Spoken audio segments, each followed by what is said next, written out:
김경래의 시사야.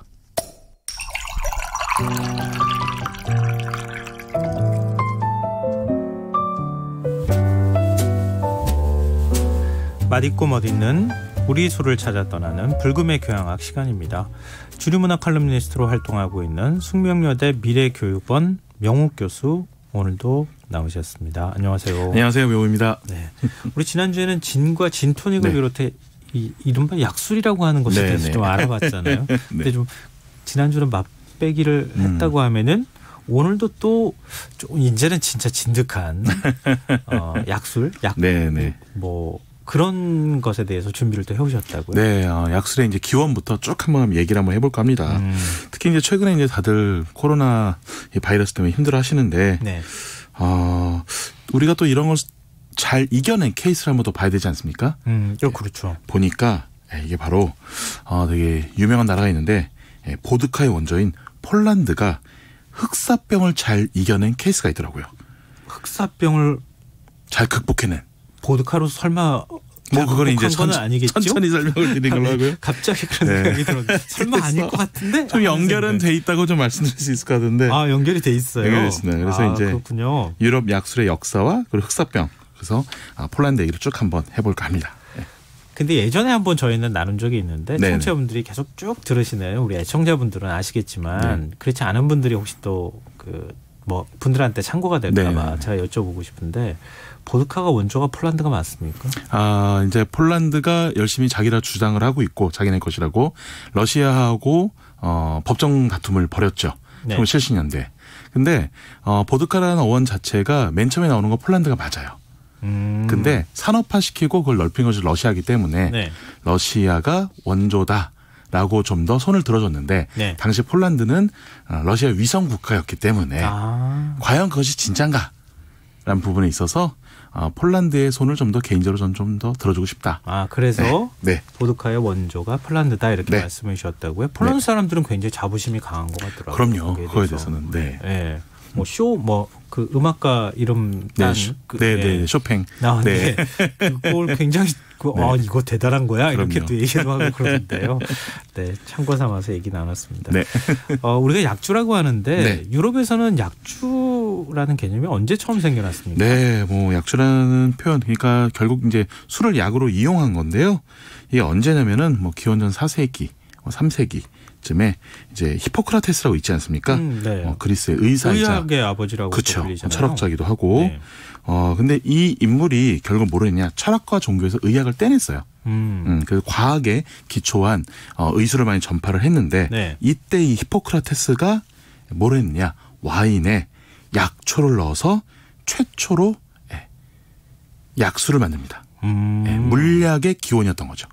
물약의 기원. 네, 맞습니다. 그러니까 술이라는 것에 약초를 넣어서 뭐 그냥 그걸 약술로 만들었다고 해도 될 것 같고 맞습니다. 그걸 또 뭐 예를 들면은 수분을 증발시키면은 우리 지금 시럽 같은 그런 약이 또 될 수도 있겠고요. 당시의 개념 지금 히포크라테스는 그리스 사람이니까 지금으로부터 뭐 한 몇 년이야 기원전 400년 전으로 2500년 활동했던 분이시니까요. 그러니까 지금하고는 개념이 많이 다르다고 생각하시면 될 것 같아요.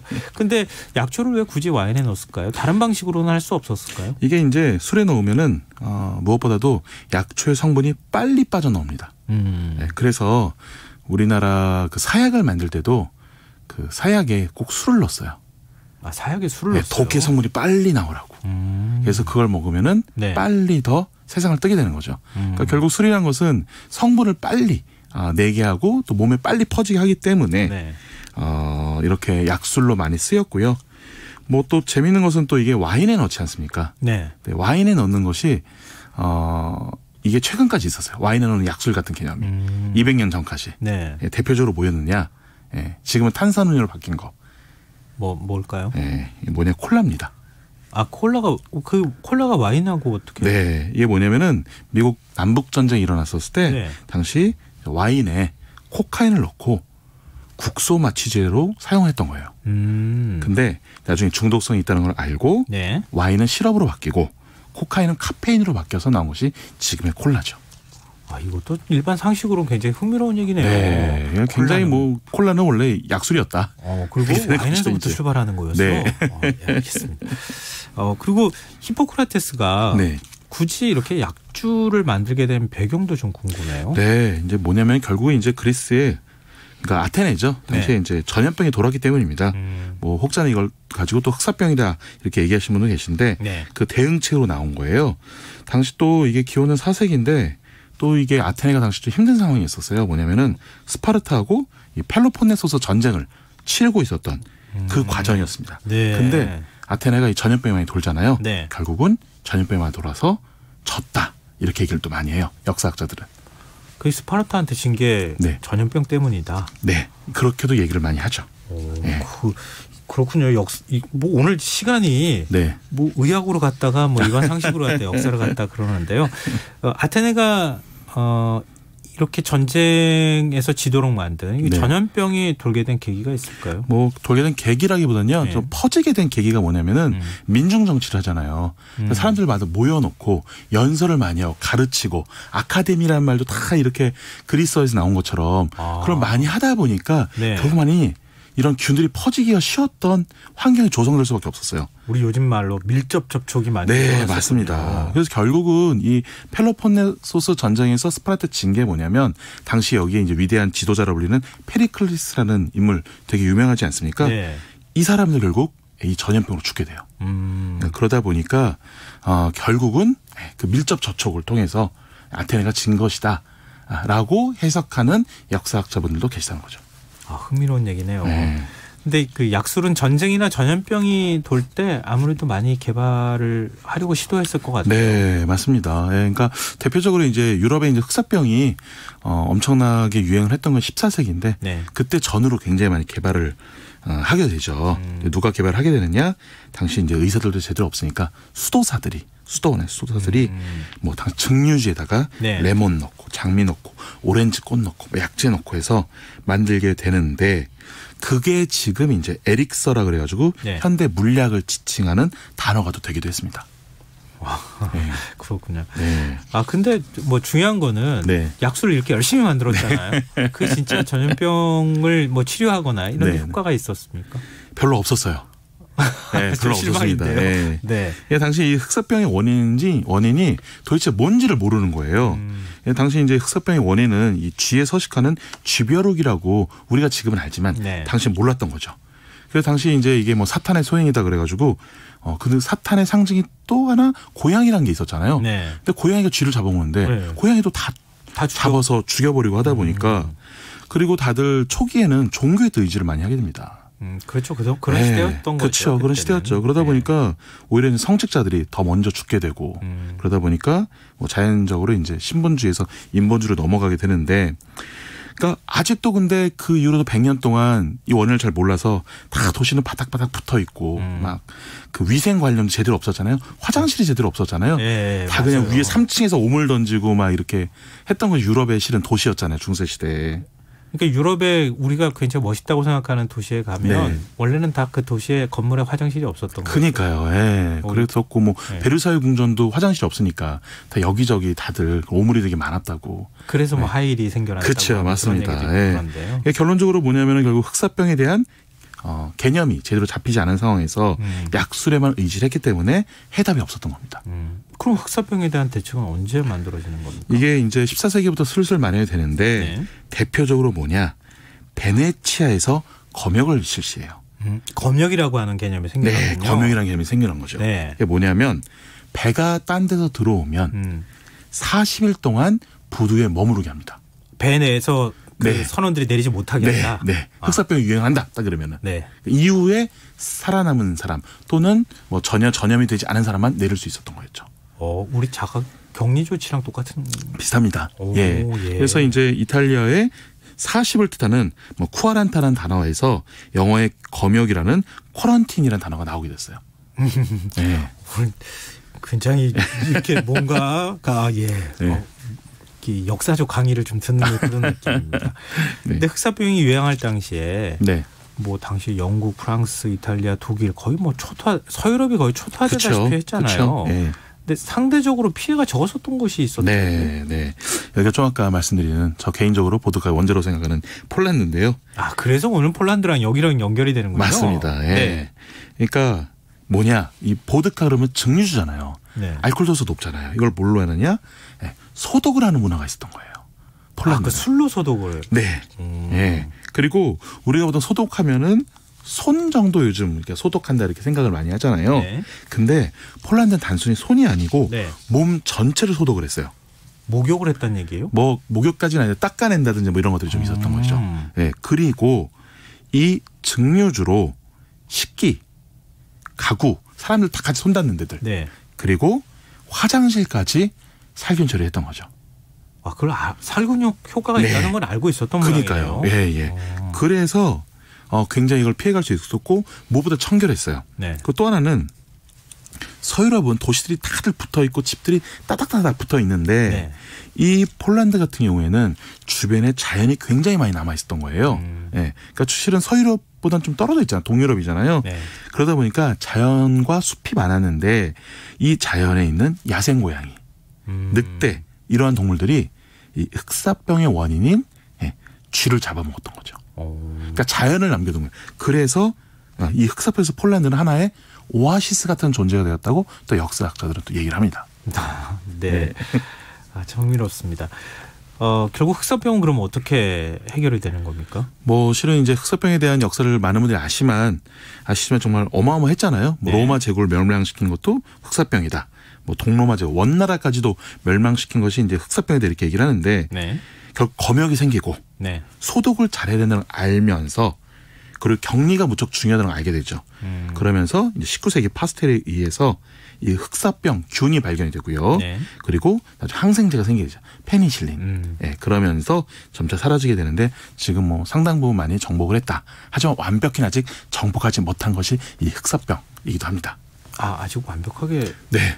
가끔씩 일어나요. 우리나라도 그 1년에 몇 분씩 환자들이 생기는데 바로바로 투여하고로 많이 낫는 경우도 많고 그런 거죠. 네. 그러니까 인류 역사는 이렇게 세균이나 바이러스하고 전쟁이었다. 그렇죠. 네, 그리고 어떻게 보면은 늘 같이 싸워오고 같이 극복을 나가면서 어떻게 보면 늘 옆에 있는 존재이기도 해요. 네. 그렇죠. 네, 없애질 못합니다. 완벽하게. 네. 없앨 수 있으면 얼마나 좋겠습니까?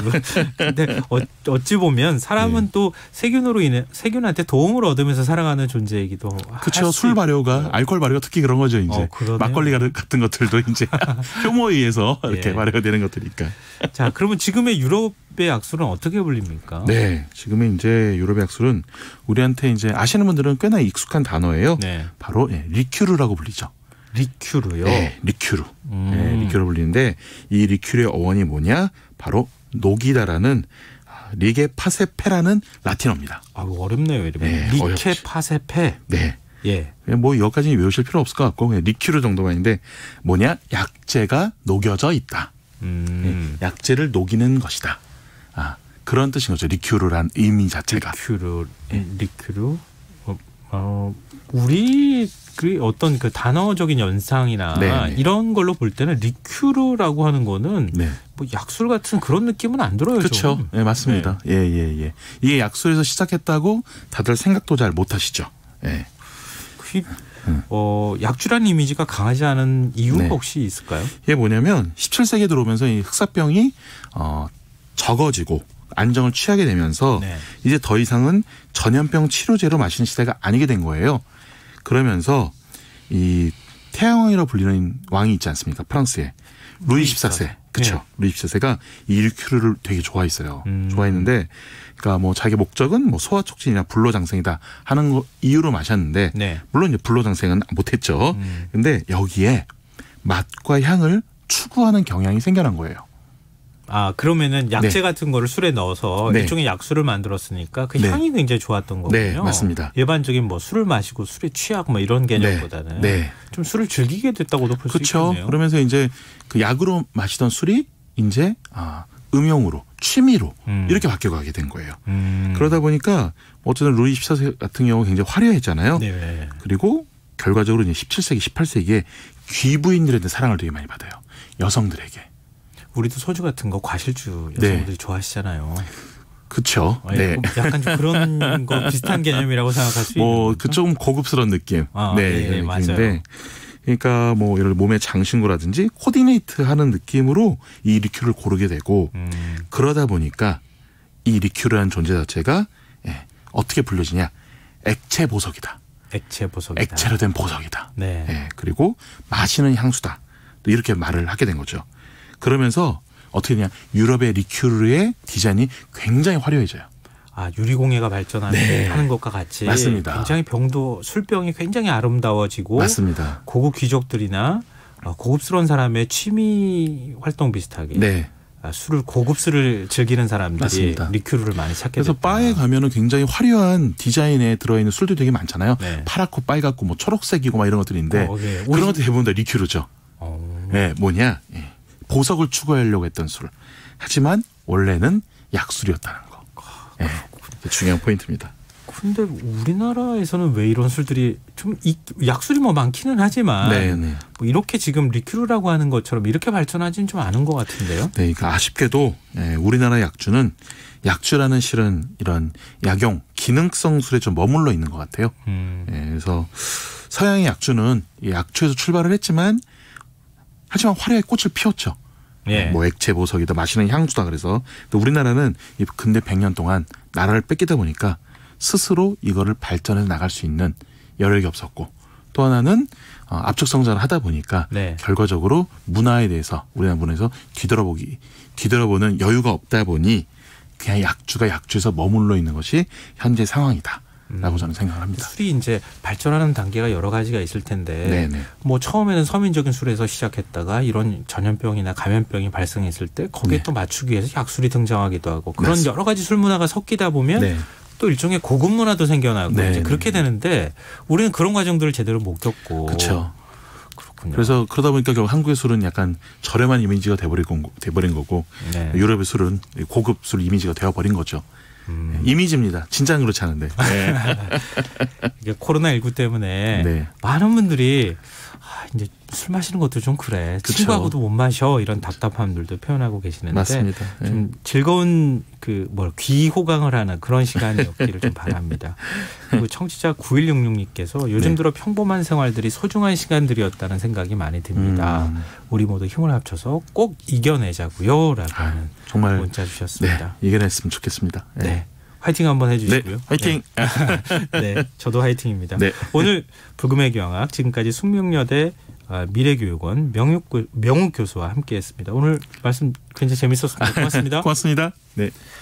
오늘 모바일 상품권 당첨자는 홈페이지 공지사항에서 확인하실 수 있습니다.